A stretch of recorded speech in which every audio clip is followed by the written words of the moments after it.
So we're gonna start with a butterfly. You can do one of two. So you can do feet together, fold forward, or you can do a reclining butterfly where you lie down. I'm gonna do that. And I'm also gonna do this little propped up, almost like a fish pose, except with my head held the same. So I'm gonna use a pillow for that. Last night I did a similar thing with a yoga block under my shoulder blades. A couple of days ago in the morning, I took a blanket, rolled it up. So I had like a nice long tube shaped pillow, if you will, and just put that down the length of my spine. We've also done that mountain stream pose where it goes across. They're all slightly different, but you can pick the one that you think is going to be best. So that's how we're going to start this little Hatha class. Officially welcome, by the way. I may have forgotten to say that. Oh. So we'll have some yin elements. We'll have some little flowy elements to this. And, you know, the yin, like, you don't have to do the practice tonight in the way that you might normally do a yin practice, where we are kind of hunkering down and getting really still.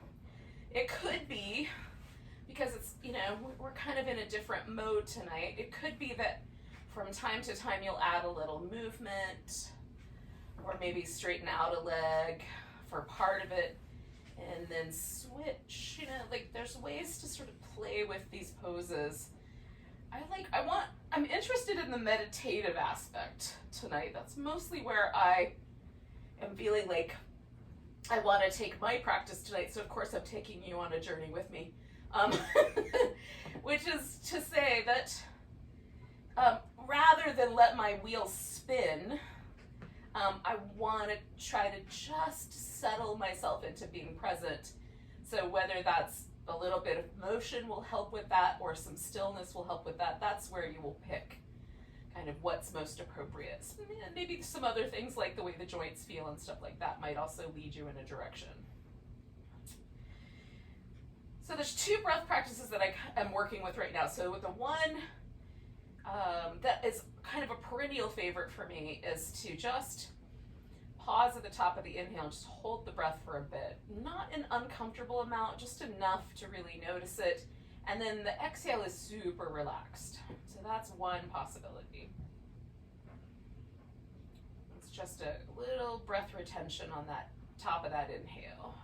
Now, if for any reason that's uncomfortable, then another possibility is more of a mental watching of the breath as opposed to a technique of breath, where we, on the inhale, imagine that the breath is moving downward through the body. And on the exhale, imagine the breath moving upward through the body. So there's some sensation that sort of matches that visualization, but it's mostly a technique of visualization. Imagining the inhale going down and the exhale going up. So one of those sort of, it's like, oh, I think I want to do that one with this pose, or one just feels like a better technique for you tonight, just choose that one. And if nothing feels like a good technique, just breathe. Just make sure you're breathing in a way that's conscious, relatively full, not shallow. Check in with your breath from time to time. Make sure that it's a rich, like a rib moving breath pattern. So we're using all the musculature that is breathing.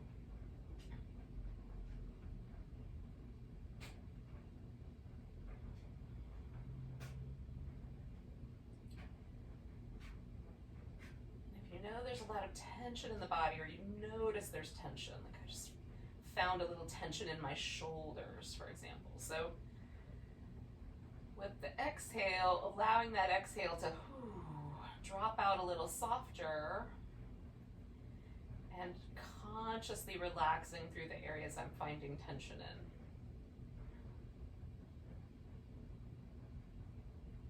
We'll stick around with this pose for another minute or so.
my legs out, but I'm gonna stay with the other part of the pose for a little bit longer. I'm just gonna let myself hang out here while I feel the legs kind of unfurl that shape they just were in. If you're not ready to change the legs, don't change the legs yet.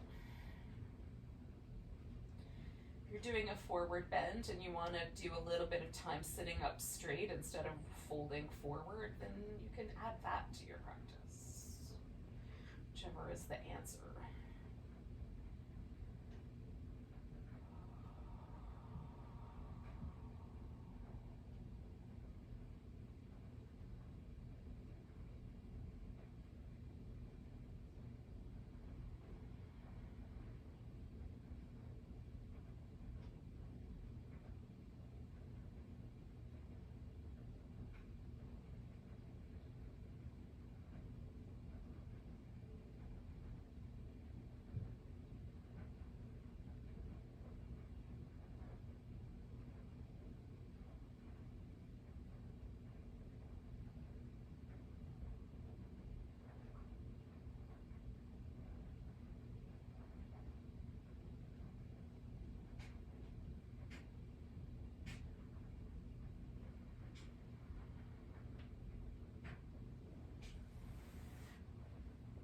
Now I'm gonna start a little movement in my legs, and eventually this movement's gonna roll all the way to the side, and I'm gonna slip this pillow out from underneath my back.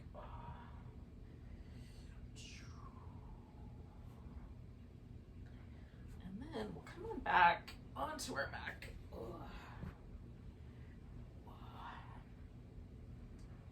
gonna give myself a little bit of room. I want my arms to be able to extend all the way overhead, so I'm gonna do a little shoulder move pattern I kind of like it. It's essentially we're gonna move most of the different movements that the shoulder will do. So the shoulder blades will retract and protract, they'll elevate and depress, and then they'll rotate in different directions, so forward and back. So except for the rotation, I think that's the only one that we'll probably miss on, although we're gonna move our arms, so to a degree, there'll be a little bit of that. But we're gonna take the shoulder blades through a range of motion, but the floor is kind of acting as resistance. So that's the notion. Now, if your legs can be stretched all the way out straight and it doesn't tilt your pelvis forward, then you can have the legs outstretched. I have my feet on the floor in a real easygoing position where it feels like the femur bone is dropped into the socket as possible, my pelvis is as neutral as possible, and there's no tug at all from my hip flexors. So this is generally referred to as constructive rest position in a couple of different vernaculars, so we'll borrow it for yoga. So we're gonna reach down towards the heels, and that's gonna depress the shoulder blades, right? So I'm pulling my shoulder blades down.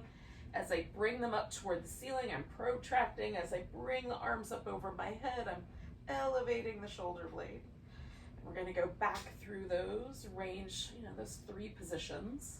And then at the very end here, I'm gonna retract my shoulder blades against the floor, just kind of hug them in toward each other. So depression, protraction, elevation, back through that protraction, depression, and then retract them right on in. We'll do that one more time. Essentially, it's almost like I'm trying to let my arm bones go along for the ride because I'm moving the shoulder through this range of motion. All right, we're gonna come back up to the point where they're pointing straight up, and we'll just do the protraction, retraction. So protract, retract, protract, and retract. We'll do that a couple more times.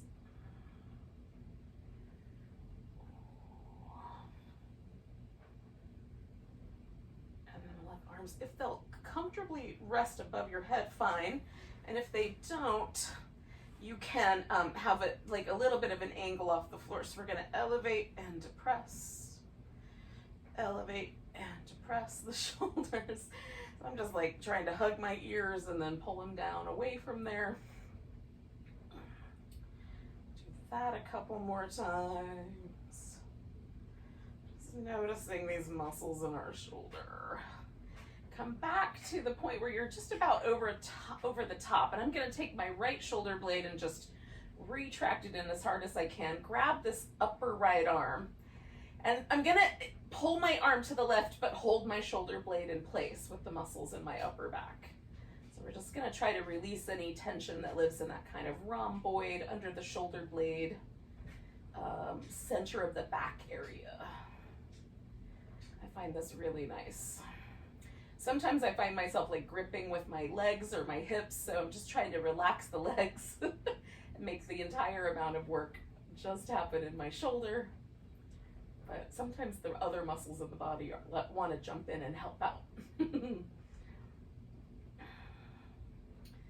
I'm going to release that right arm, give that arm a little shake out, like the whole thing, shoulder blade and all. And then I'm going to do the same thing on the other side. So I'm going to retract the left shoulder blade really firmly. Pull my left arm over to the right, but hold that shoulder blade in that retracted position. And the battle that ensues, the little isometric work that happens as a result of me holding steady, helps release some tension from that upper back. Just a good place to store, like, a lot of us store our sort of day-to-day, like work-a-day kind of stress in that area. There's a reason that in the legend Atlas was carrying the globe on his shoulders. It's because that's what we do. We put all of our worldly problems up there.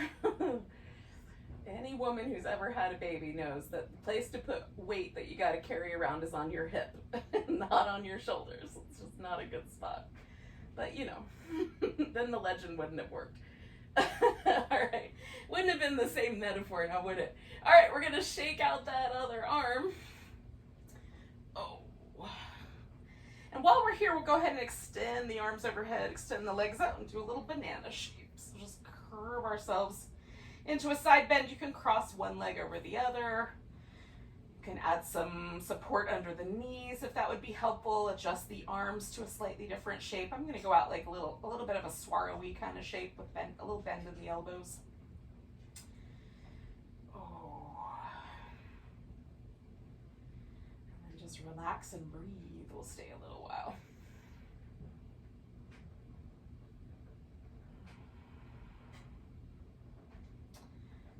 For me, this tends to target a little bit more sort of my side waist and my outer hip, a little bit down my outer thigh. But you know, it releases really everything along the side body. So even though I'm not aiming for a really strong sensation in my shoulder, often there's still a release there from everything else. So it doesn't have to be super spicy to be effective.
Take 2 more breaths.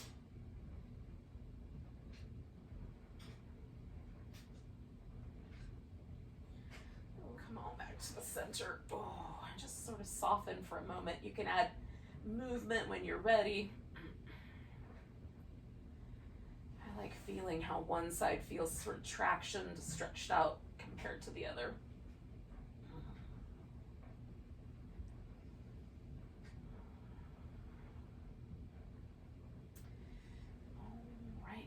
Do the opposite side when you're ready. If it doesn't feel like your spine is like, yeah, let's do that other side, then Give yourself a little longer.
We'll stay for 2 or 3 more breaths.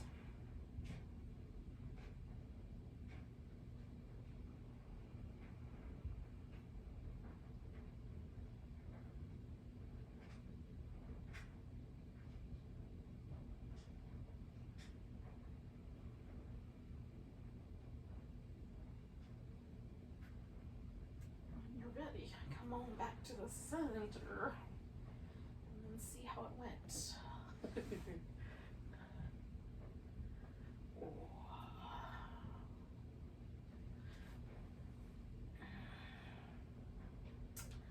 So we'll come to a seat eventually. You don't have to be in a super hurry, but eventually we're going to get to a seated position.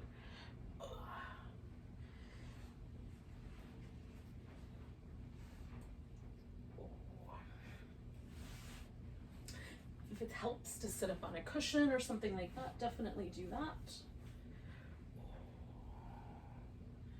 I'm going to see if I would like a blanket.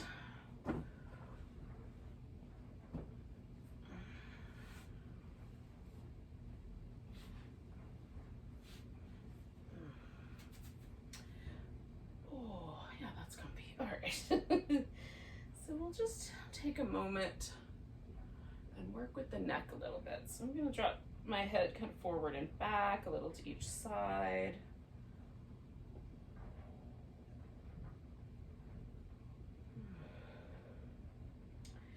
If there's any tight places, just make a note. Is it all on one side? Is it specific muscles that are sort of tight, but not others? Like sometimes for me, just the little scalene area down the side of the neck is tight, but the other, like the back and the front, aren't, right? Sometimes it's just one muscle. Sometimes it's a whole side, like everything on one side is tighter than everything on the other side. So for now, just a little exploration. Now, if it feels okay to do a little circle with the head, awesome, do some little circles. If that's pinchy or problematic, maybe just find a spot you want to work with. Now, one thing that I find helpful is if I have a specific side that's tight. So my right side of my neck is a little tighter than the left side. And I find often, rather than stretch the tight side, if I stretch the looser side first, that there is a sort of, like the whole system gets a little softer. And then when I come over to the tighter side, it's not as tight again, once I have done that first side. So that's a strategy that's interesting, right? It has not always been the way that I've pursued stretching out the muscles of my neck, but I find it really helpful. So mostly all we're doing is just try to release any tension that's kind of present in those muscles. Now, I am going to take the legs into a little stacked up position. So I'm gonna put my left leg up on top of my right leg, although probably I'm going to use a little block. And then I'm gonna take my left arm and put that behind my back. And I'm gonna leave my hand like kind of right down here next to my waist, but you can take your hand and kind of bend the elbow more and bring the hand up between your shoulder blades if you think that would be helpful. And then, so I've got the left leg on top, left arm behind me. This naturally makes my shoulder rotate forward a little bit. So I'm gonna really gently just try to rotate my shoulder back where it came from. And then again, for me, the side of the neck was the magical spot. So I'm gonna let my left side of my neck just gently lengthen out, and I might take my chin a little forward or a little back so that the whole left side is in the stretch, in the mix. And I'm being really gentle. I'm not leaning my head as far over as I probably could because I feel something. So I'm just going to the point of sensation.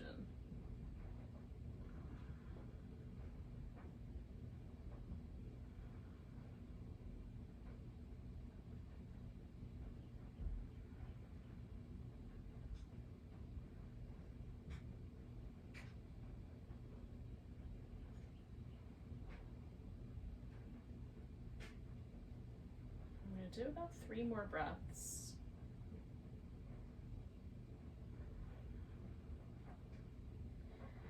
Now I'm going to come out of this the opposite of how I went in. So with my exhale, I'm going to let my head float up.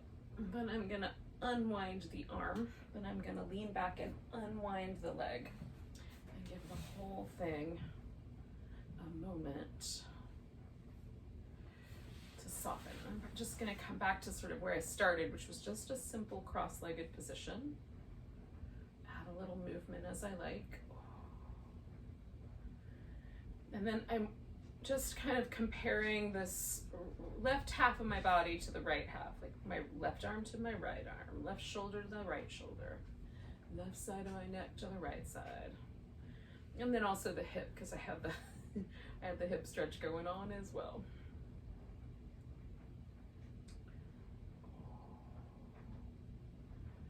There was a really big difference when I first came out of the pose, and the longer I sit, the kind of more fuzzy and diffused that gets. So now that there's kind of a fuzzy diffusion, I'm gonna do the other side. So I'm starting with the leg, then adding the arm, little shoulder adjustment, finding a balance there so it doesn't feel like I'm leaning in any direction. Then I'm gonna take my head over. And the right side is the one that is a little more sensitive earlier. So again, I'm just going to the point where I feel that without being too pushy. And the last time I kind of rotated my head around between these different areas, front, back, side of the neck. I'm gonna do that again.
Do about 2 more breaths.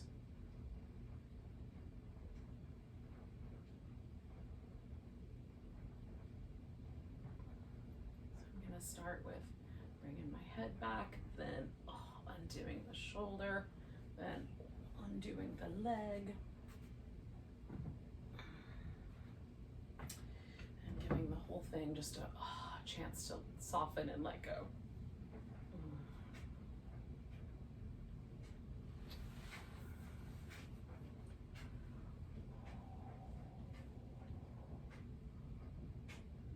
So quite a lot of sensation. So as that gets a little more diffused, I'm going to come up to all fours and sort of add some cat shapes first, maybe a little child's pose. Let's see, we'll see when we get there.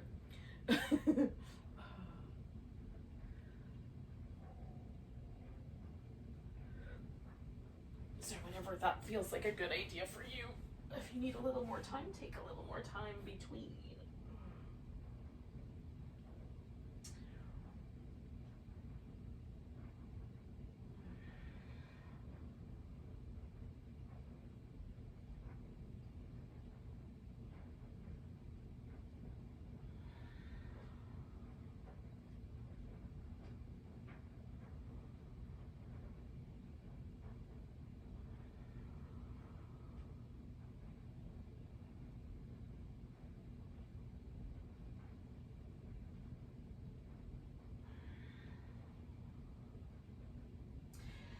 I'm going to bring my right leg forward, and for me it helps if I lean forward and back, kind of in and out of this lunge shape to a hamstring stretch.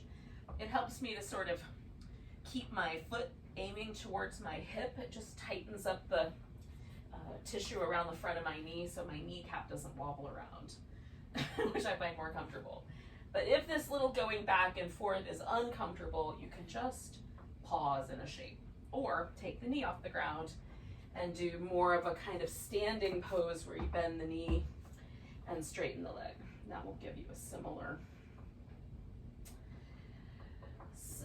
kind of stretchiness, a little different, but not totally. The lunge will be different, but everything else will be similar. Now, I'm going to let myself come into a lunge that's a little bit higher up.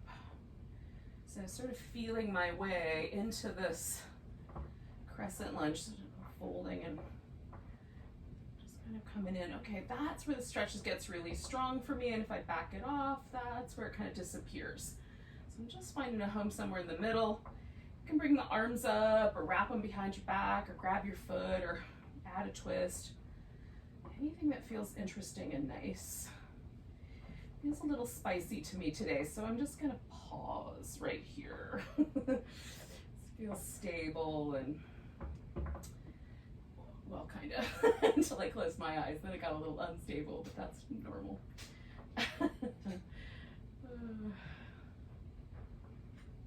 Which may be part of the reason to close the eyes, frankly. We'll stay a couple more breaths here.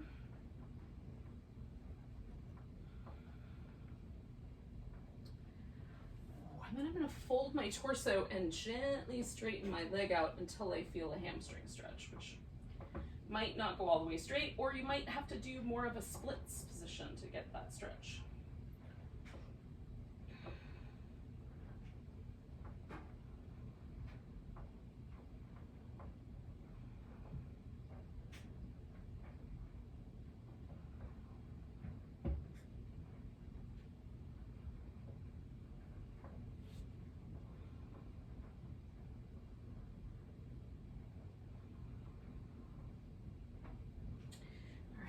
Move forward and take that leg out of the mix and give it a little shake out, and a stretch, some little ankle circles in each direction, and then bring it back. As I do a few cat shapes, I'm just going to appreciate the difference between my two hips. Oh.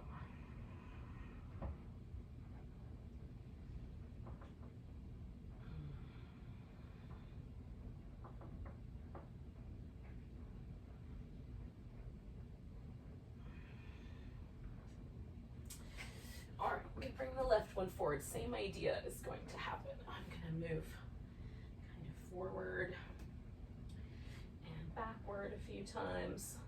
I'm staying low to the ground, but it doesn't have to be that way. Your torso can be anywhere that makes sense.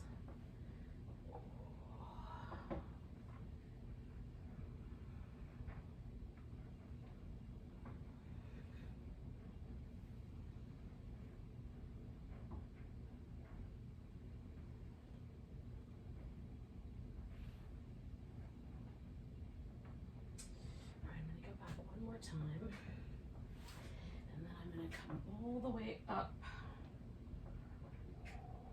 and explore that. Where is the edginess? Pick a spot right in the center there and find a lunge that I can live with for a few breaths anyway.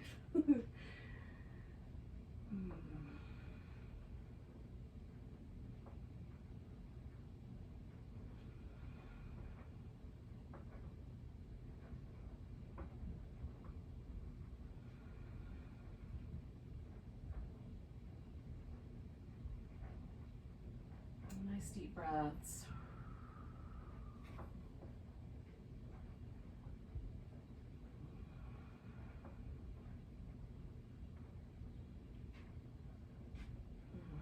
All right. I kind of watch, paying attention enough that I'm watching for a sense of sort of the inner nervous system, inner kind of component, whatever that is. My guess is that it's nervous system predominantly, but there's a point where I feel a kind of downshifting, a sort of relaxing that occurs when I hang out with a pose long enough without being too pushy.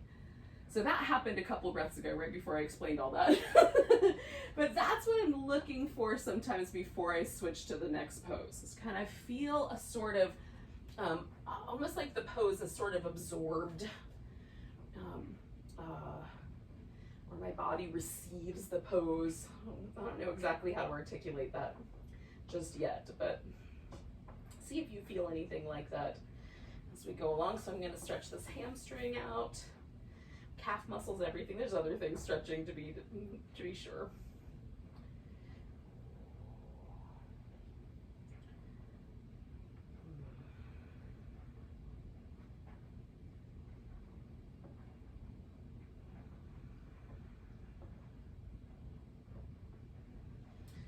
Right there, I felt that kind of sense of like, oh, it's almost like an exhale happens in the tissue. Sometimes it takes longer depending on how intense the pose is, or if I'm also trying to soften other things. I've taken this guy back, I'm giving my ankle a few swirls. I made my ankle make all kinds of delightful crackly sounds. We'll do a few rounds of cat here.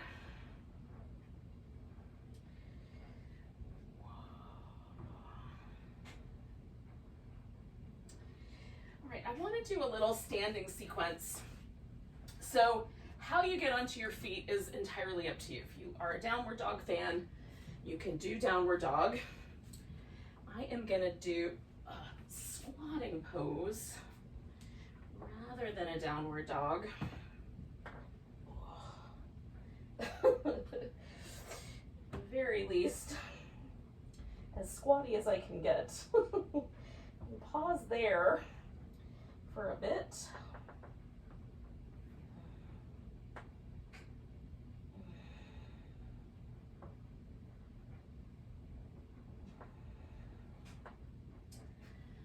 And then I'm going to straighten my legs out and hang upside down here for a bit.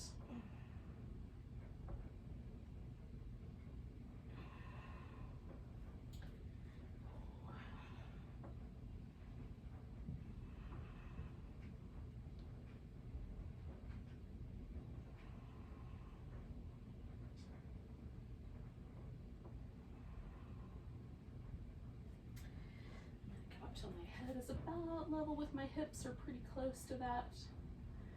And pause there.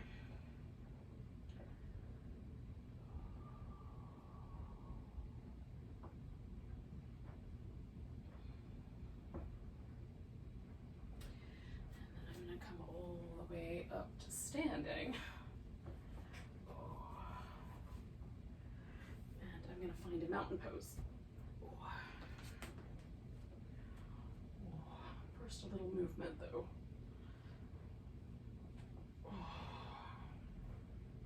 So, just checking into mountain pose. And see where I'm landing with it tonight.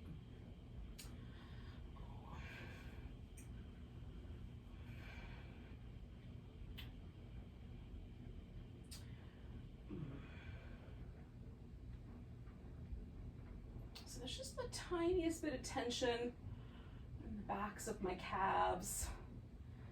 Mostly it feels pretty even on right side to left side. Sometimes I find myself like leaning in a direction or away from one side. Tonight is pretty stable. So I'm gonna step out nice and big, whatever direction that makes sense of for you.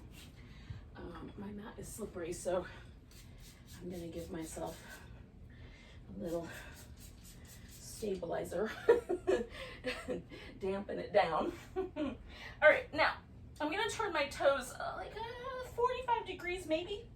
I'm not sure if that's entirely true.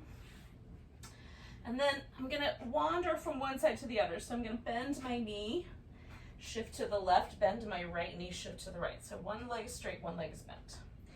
Now you can bring the hips lower. I've got my hips up quite high. So if it feels good to be more of a squat, you can do that. All right, I'm gonna do that one more time on each side. Left side. And I'm stopping when my toe gets, my knee gets to like right about over my toes. I'm not going past that point because it's a little more pressure than I like. But if that's still too much pressure, keep your knee behind your ankle. All right, and then I'm gonna turn this whole thing into a triangle. So I'm just spinning my right foot around to the right. And then I'm gonna open up into a triangle pose. I'm gonna repeat this arm position that I did earlier. Wrapping my arm behind my back. Sort of rotating my shoulder in a little.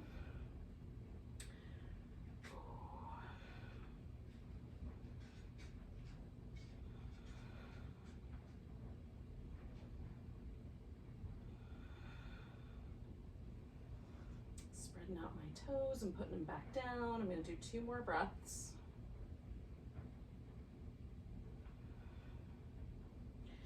Now I'm going to release this arm, adjust my feet just slightly in, and then keeping this leg straight, I'm just going to fold over it. So now I've got this big old stretch, a little inner thigh, a little hamstring, because I'm kind of on the diagonal here.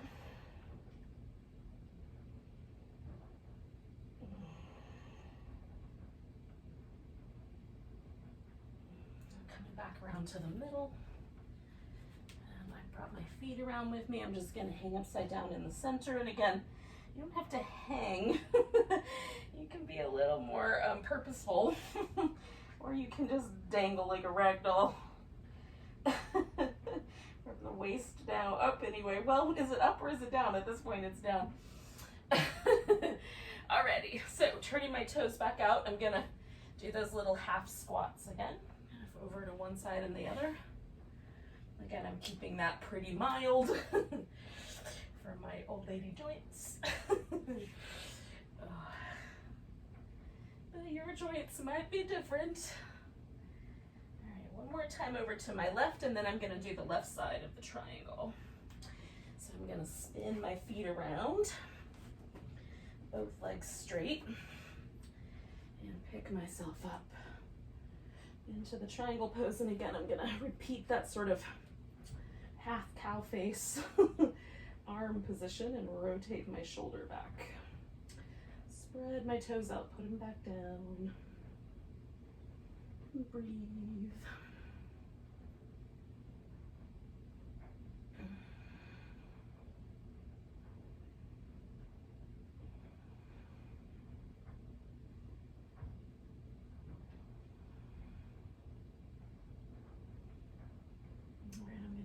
My arm. I'm going to sort of come into a little bit of a diagonal and then just adjust the feet slightly.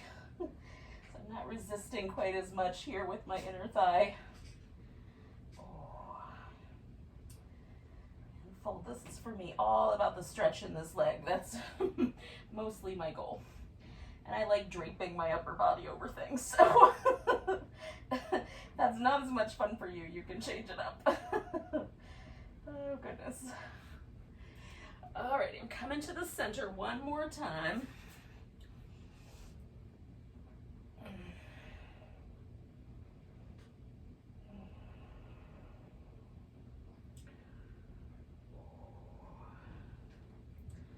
I'm going to turn this back into a squat.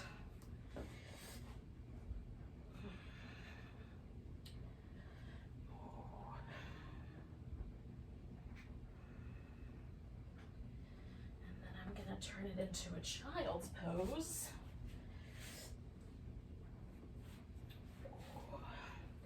But a down dog might be nice too. If child's pose is not your jam,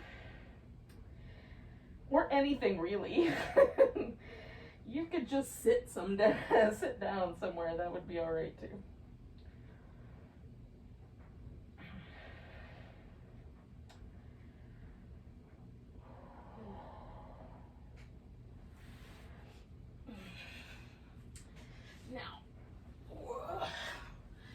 Don't feel ready yet, don't go yet. But if you're up for it, we'll come back to sitting and we'll take a big wide V. So I'm just going to repeat some of those same shapes, but with gravity oriented in a very different way.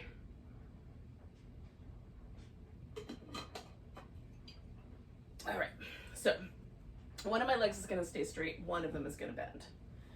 I am going to fill in this there's like a little cave right here under each of my knees.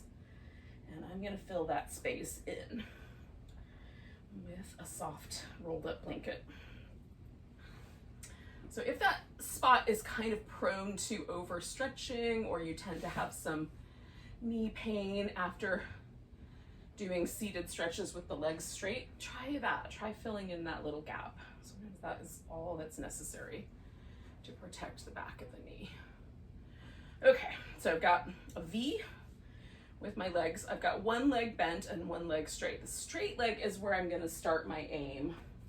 So I'm gonna turn and fold over that leg. You can go sideways over it if you wanna do a little more of that work on the sort of exactly on the side. If I turn and fold, I still feel it more on one side, but it sort of wraps closer to the middle of my back. And that's what I'm gonna go for this first part of the pose. Not everybody's gonna find that they fold forward in this shape. So if a sideways fold is just better, do that.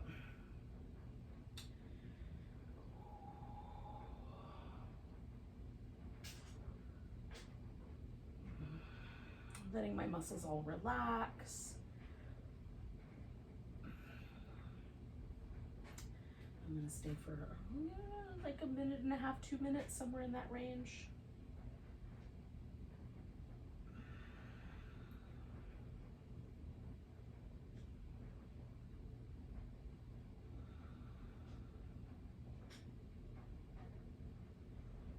And all of my attention right now is on where the breath is most interesting.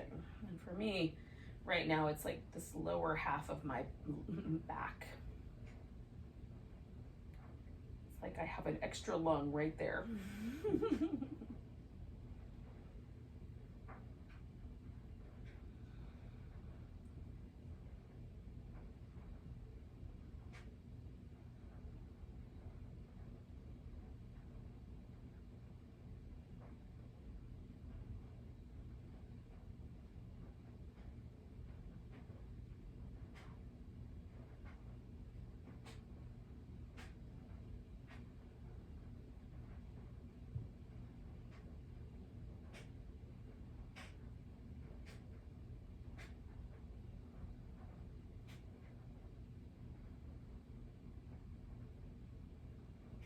Do 2 more breaths here.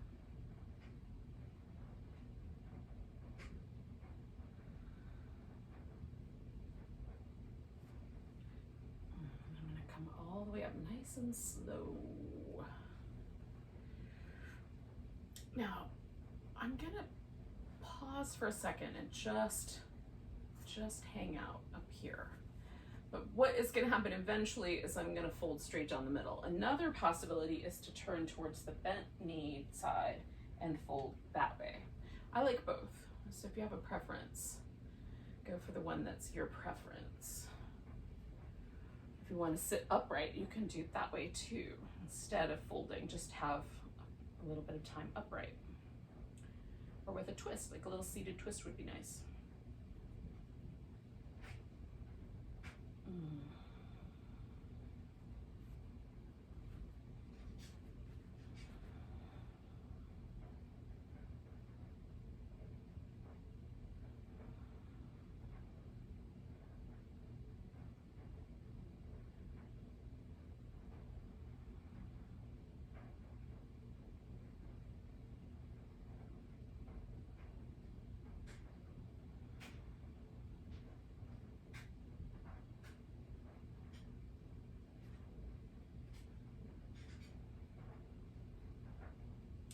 With this little shift in position, it's really just a little tiny shift, a couple of inches really. Now the breath takes up the whole of my lower back instead of just the one little spot on the one side.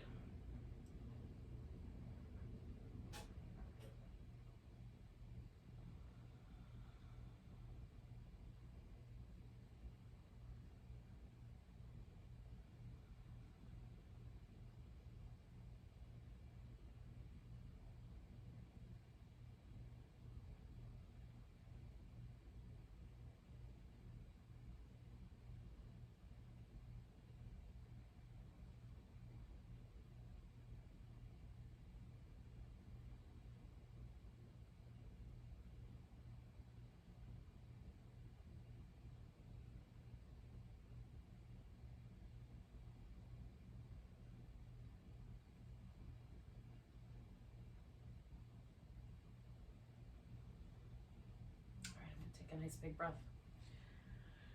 Holding that in, I'm coming up. Ooh, and then I'm gonna release the leg that was straight. Give it a moment to hang out bent. Before I go into the other side, I'm just gonna give it a second. Give my back a second to adjust as well.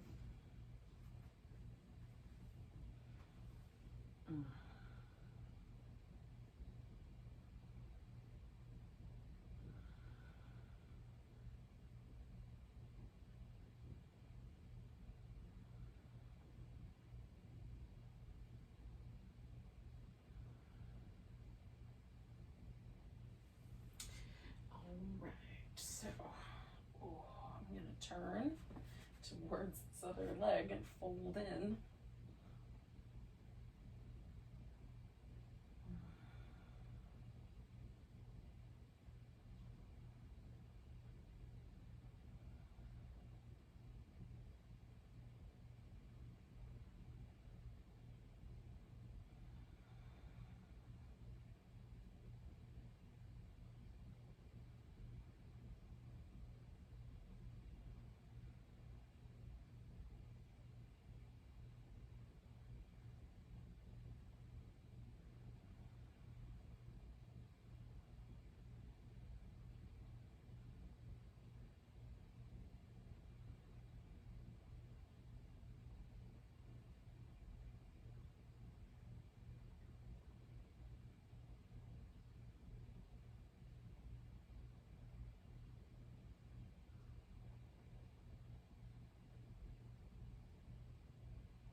Do about 3 more breaths with this shape.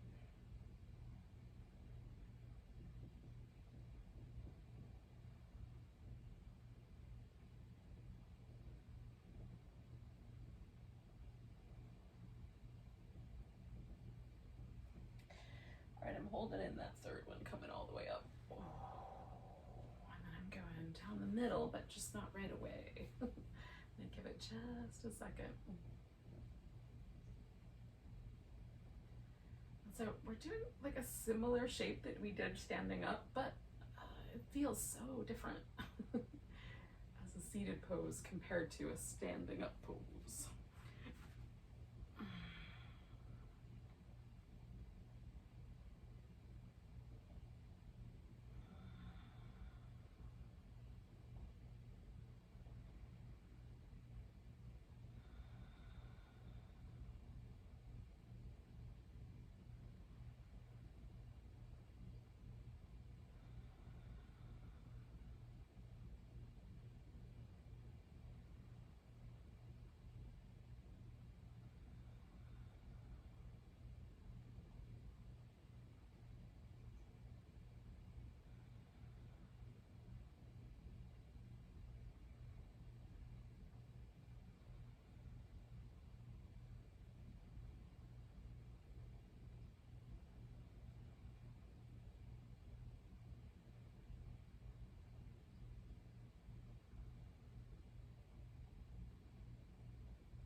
Take about 3 more breaths here.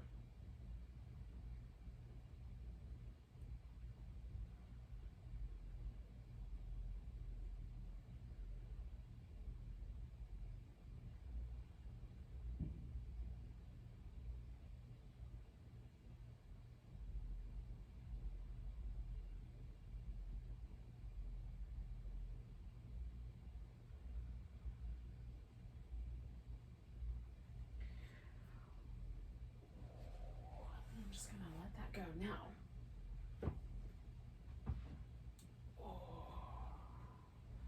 I'm gonna end my practice. There's gonna be a shavasana, but but prior to shavasana, I'm gonna do a supported shoulder stand. So I'm gonna put a pillow underneath my hips and then my legs up in the air for a little bit.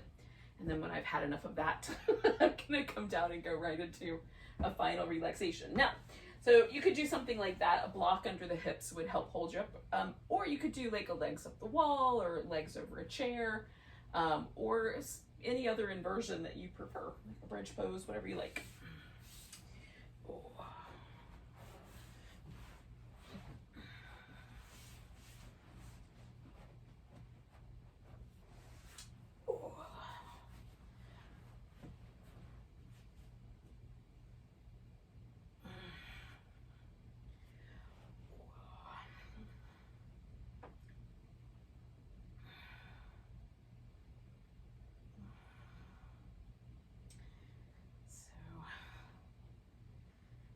Interesting things that happen when we get upside down. So there are a couple studies done in India where they tested people's saliva for stress hormones and had them do inversions and then tested them again.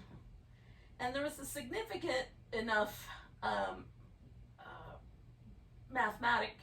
the data was significant enough that there was a reduction for most people in the amount of stress hormone if they held an inversion. And the inversion apparently that seemed to be the most effective was legs up the wall. Like that, maybe because people can really, really relax. But all inversions had some effect, and it was statistically significant enough for it to warrant additional studies with more folks. So I find that interesting. We don't know at this point what the mechanism is that causes stress hormone to go down, but there does seem to be a correlation. So if that's of interest to you, you can launch your own experiment on your own self. Although you have to be your own control group also, so it's probably bad science. But in any case, just see if it works for you. Does like putting your legs up help you feel more relaxed and calm and peaceful? Or does it have no effect or the opposite effect?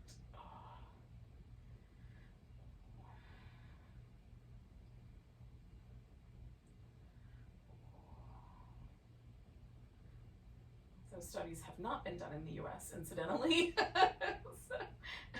And they were done by people who were interested in, they had an agenda, I suppose, an interest in proving that yoga has some health benefits.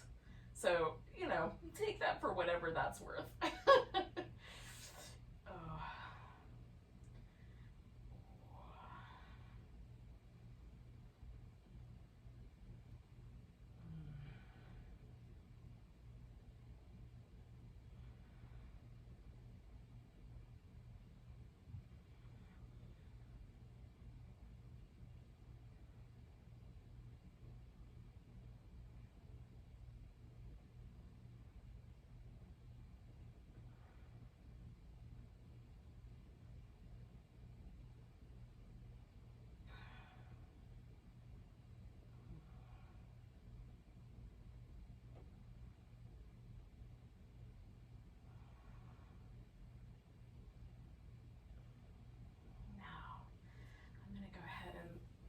Down with my legs. Now, this pose that I'm doing, I don't have as much stamina for as I do to have my legs up a wall. I could stay there for very long periods of time. A significantly long period of time. Just statistically or otherwise. In any case, so if that's, if you want to stay longer in your inversion, do your thing.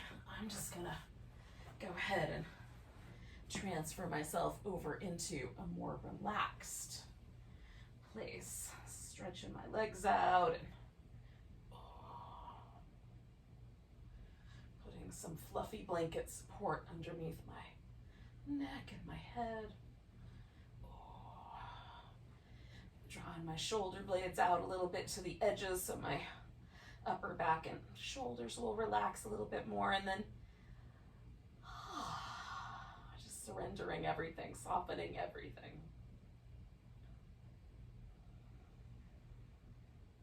That is the nature of the corpse pose. We're mimicking the ultimate surrender.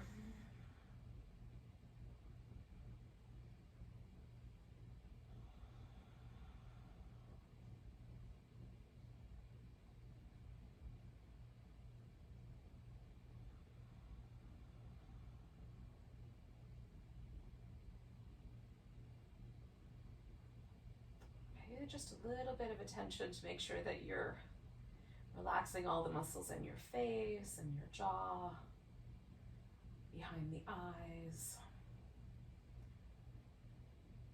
These are places where the parasympathetic nerves kind of travel through the body, the throat. So when we relax in those places, we help kind of, hopefully shift us into a more parasympathetic nervous system state if we aren't already there.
just take a moment and notice your breath again.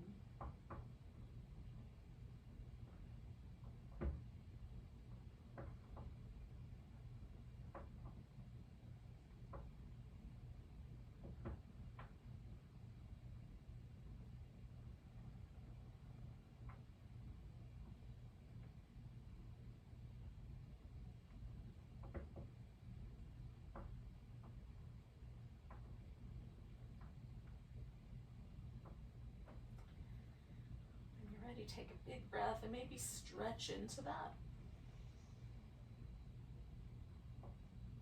And as you exhale, you can move or give yourself a little happy baby or whatever might be nice. Jiggle. We'll take our time, come into a seated position. Oh, there's no rush.